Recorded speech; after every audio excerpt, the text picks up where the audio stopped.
एक दिन मैं बैंक गई थी। वहां पर एक बुजुर्ग भी अपने काम से आए हुए थे और वह कुछ ढूंढ रहे थे। मुझे लगा शायद उन्हें पेन चाहिए, इसलिए मैंने उनसे पूछा तो वह बोले, बीमारी के कारण मेरे हाथ कांप रहे हैं और मुझे पैसे निकालने की स्लिप भरनी है। उसके लिए मैं देख रहा हूं कि कोई मेरी मदद कर दे। मैंने कहा, अगर आपको कोई आपत्ति ना हो तो क्या मैं आपकी स्लिप भर सकती हूँ? उन्होंने मुझे स्लिप भरने की अनुमति दे दी और मैंने उनसे पूछकर स्लिप भर दी। पैसे निकालकर उन्होंने मुझसे पैसे गिनने को भी कहा और मैंने गिन दिए। फिर हम दोनों एक साथ ही बैंक से बाहर आए तो वह बोले, सॉरी बेटा, तुम्हें थोड़ा कष्ट तो होगा, पर मुझे रिक्शा करवा दो। इस भरी दोपहरी में इतनी गर्मी में रिक्शा मिलना बहुत मुश्किल है। मैंने कहा, मुझे भी उसी तरफ जाना है, मैं आपको छोड़ देती हूँ। और वह तैयार हो गए। हम उनके घर पहुंचे।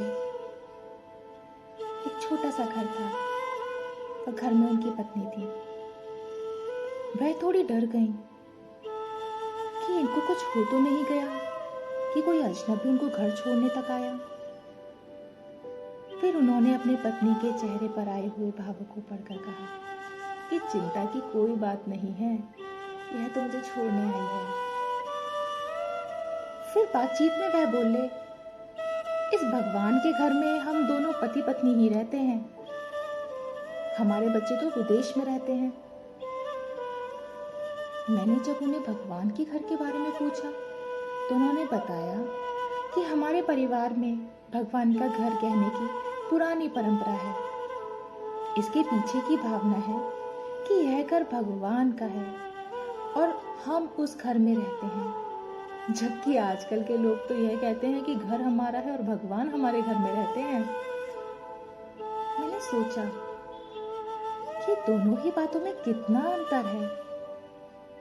इसके बाद वह बोले, भगवान का घर बोला तो अपने से कोई नकारात्मक कार्य नहीं होता है और हमेशा अच्छे विचारों से हम भरे रहते हैं। और बाद में मजाकिया लहजे में बोले कि लोग तो मरने के बाद ही भगवान के घर जाते हैं, पर हम तो जीते जी ही भगवान के घर का आनंद ले रहे हैं। यह वाक्य किसी भगवान का दिया कोई प्रसाद ही है। भगवान ने ही मुझे उनको घर छोड़ने की प्रेरणा दी। घर भगवान का और हम उनके घर में रहते हैं। यह बात बहुत दिनों तक मेरे दिमाग में चलती रही। सही में कितने अलग और सच्चे विचार थे। हम मंदिर, मस्जिद, गुरुद्वारा, चर्च आदि को भगवान का घर कहते हैं और वहां जाकर हमें अपार शांति मिलती है, सुख मिलता है, आनंद मिलता है। अगर हम सभी यह मानने लगे कि हम भगवान के घर में रहते हैं तो हम उसी पवित्र भाव यानी सुख, शांति, आनंद का अनुभव अपने ही घर में कर पाएंगे। और भगवान का घर मानने से हम सकारात्मक और सद्विचारों से भरे रहेंगे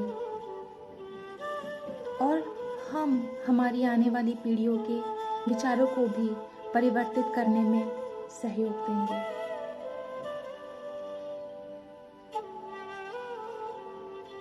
भगवान का घर, आइए इस परंपरा को आगे बढ़ाएं।